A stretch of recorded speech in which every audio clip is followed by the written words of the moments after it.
ہم نے جرم نہیں کیا، جرم کرنے والوں نے کیا ہے۔ ہم اس رب کو مانتے ہیں، وہ رب عظیم رب کہ جس رب کے بندے بھی اس کی عطا سے مشکل کشا ہوتے ہیں۔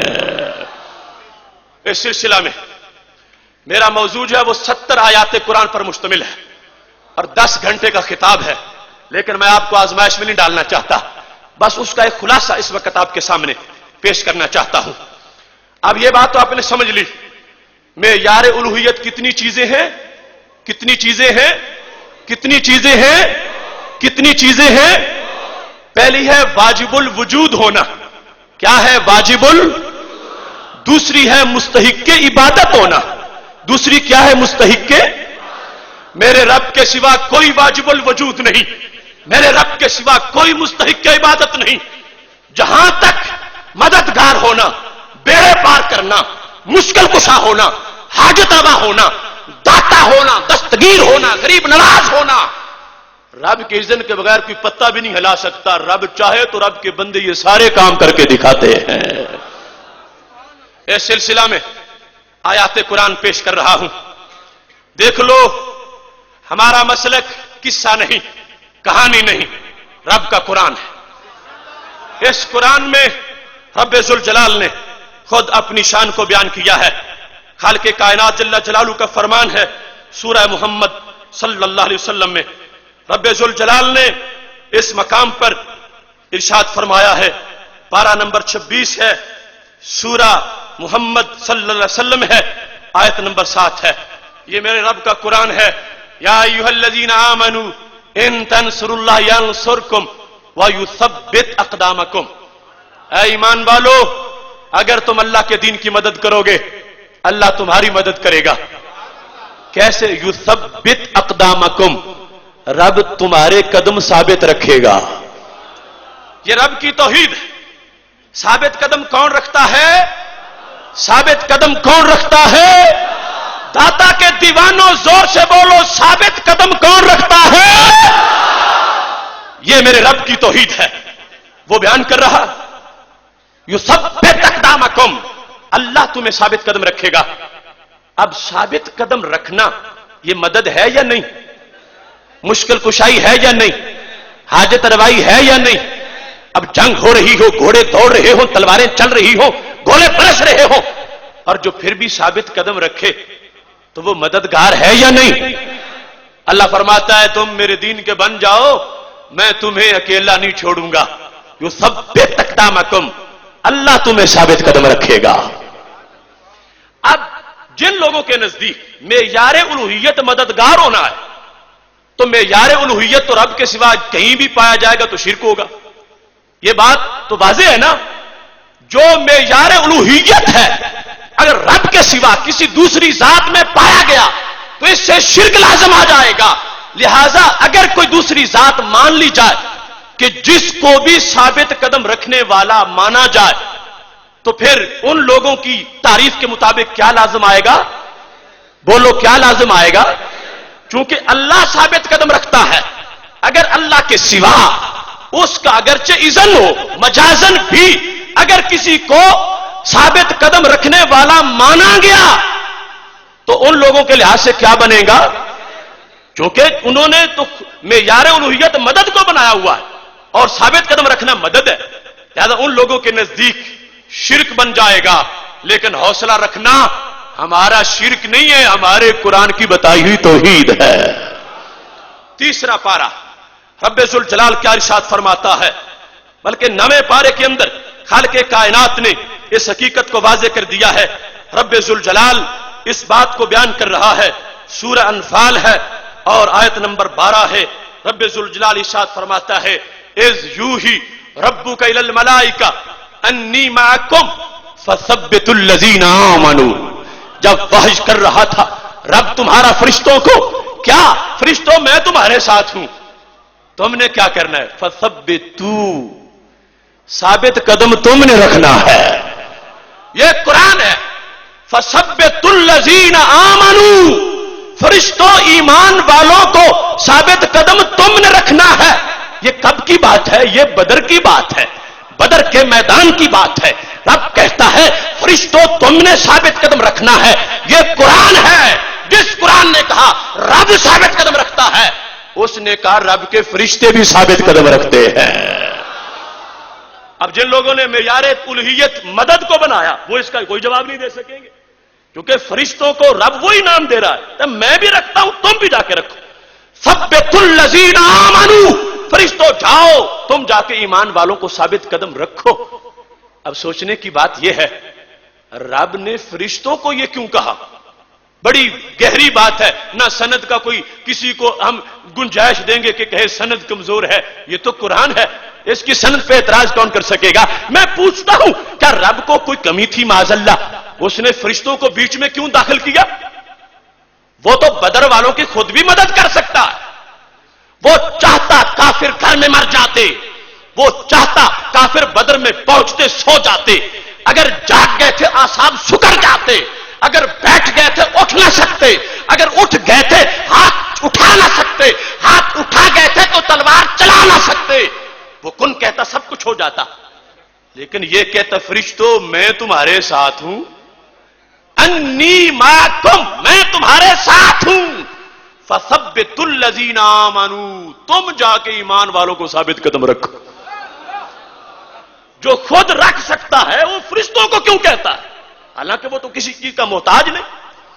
خود جو رکھ سکتا ہے ثابت قدم اپنے والی صفت فرشتوں کی کیوں بیان کی؟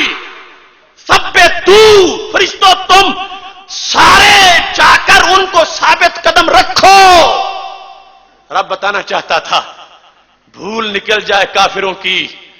او کافروں تمہارے بت کچھ نہ کر سکے میرے بندوں نے بہت کچھ کر دیا. یہ رب کی توحید ہے. یہ رب کی شان ہے. فرشتوں کو بھیج کر ان سے مدد کروائی. ان سے مدد کروائی تاکہ مدد کو کوئی معیار الوہیت نہ بنائے. مدد رب کے بندے بھی کر لیتے ہیں. ایک نہیں ہزاروں مددگار ثابت کر دیے اور قرآن مجید میں. اور یہ بیچ میں رکھ کے فرشتوں میں تمہارے ساتھ ہوں. مطلب کیا تھا؟ رب تو علیم بذات الصدور ہے. پتہ ہے کل وسیلے کو شرک کہنے والے بھی پیدا ہو جائیں گے تو ان کو بتایا جائے اگر بدر میں وسیلہ شرک نہیں تو لاہور میں بھی وسیلہ شرک نہیں ہے. بھئی تک کیا بنتا تھا فرشتوں کا بیچ میں؟ فرشتوں میں تمہارے ساتھ ہوں تم جاؤ آگے. وہ خدا سب کچھ کر سکتا ہے. کون کہتا بستی الٹ جاتی. لیکن یہ واضح بھی کرنا تھا نا کہ بندوں کی شان بھی ظاہر ہو جائے کہ میں رب ہوں میرے بندوں کی شان کیا ہے. کافروں کے بت مدد کو نہ آئے. مومنوں کے بندے مومنوں کے ساتھ کیونکہ فرشتے عباد و مکرمون ہیں. رب کے بندے بھی مدد کو پہنچ گئے تو خالق کائنات کا قرآن واضح کر رہا ہے. 26ویں پارے میں فرمایا میں آپ ثابت قدم رکھتا ہوں. 9ویں پارے میں بتا دیا میرے بندے بھی ثابت قدم رکھتے ہیں. لفظ ایک ہے. وہ بھی ثابت قدم رکھے یہ بھی ثابت قدم رکھے تو شرک نہیں ہے. کیوں؟ یہ الوہیت نہیں ہے. حقیقتاً وہ رکھتا ہے. مجازن یہ رکھتے ہیں کیونکہ تلواریں چلائیں صحابہ نے تو رب فرماتا کیا ہے؟ فرمانے لگا فلم تقتلوہم ولکن اللہ قتلہم. اسی سورہ میں اگلی آیت 17ویں آیت یہ ہے. اب تلواریں سے آبا چلاتے ہیں.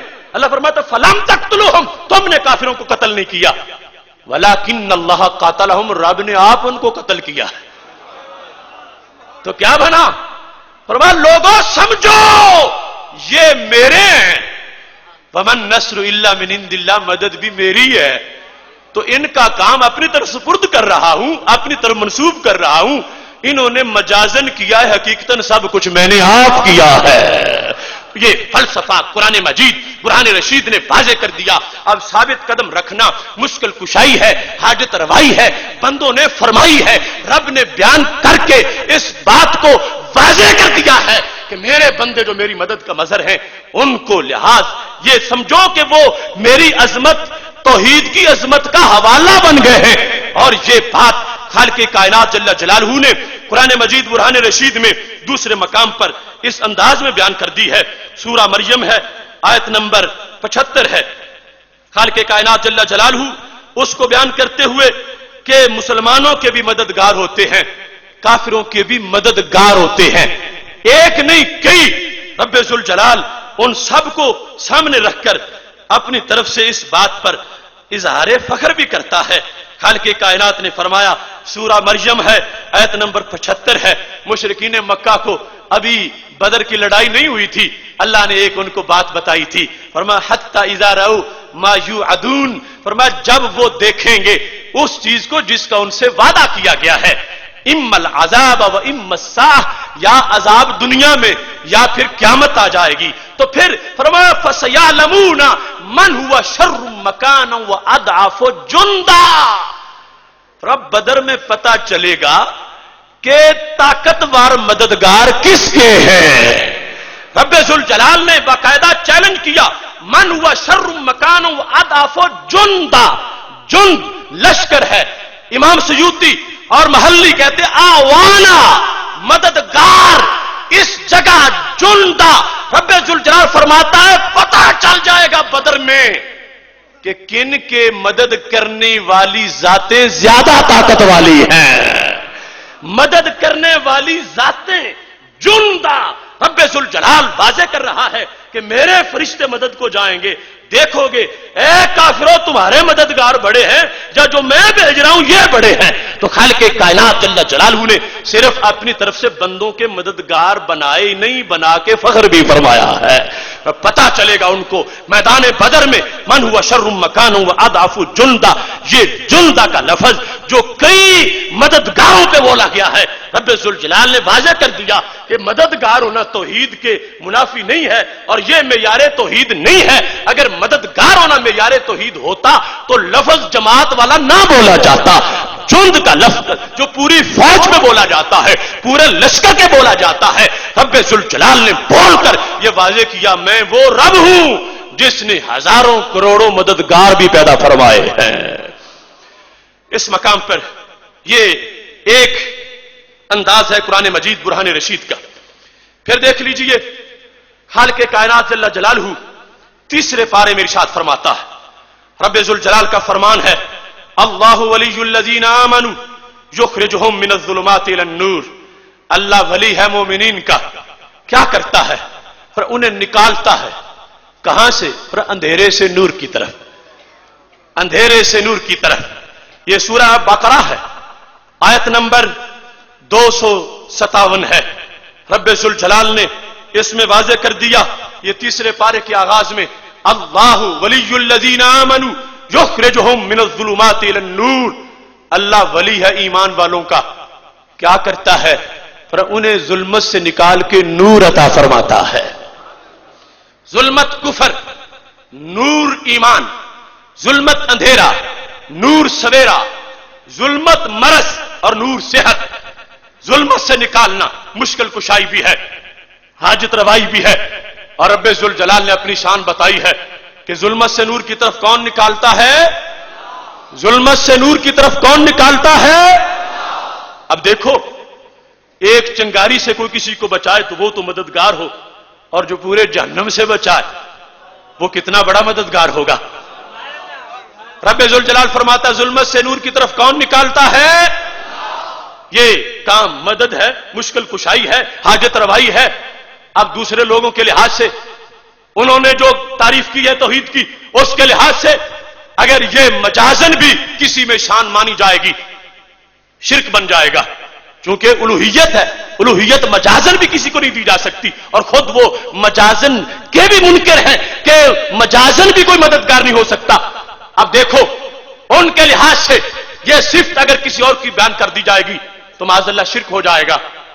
لیکن ہمارے عقیدے کے لحاظ سے اس کی داستان کیا ہے, یہی لفظ اللہ نے اپنے محبوبوں پر بھی استعمال فرمایا ہے.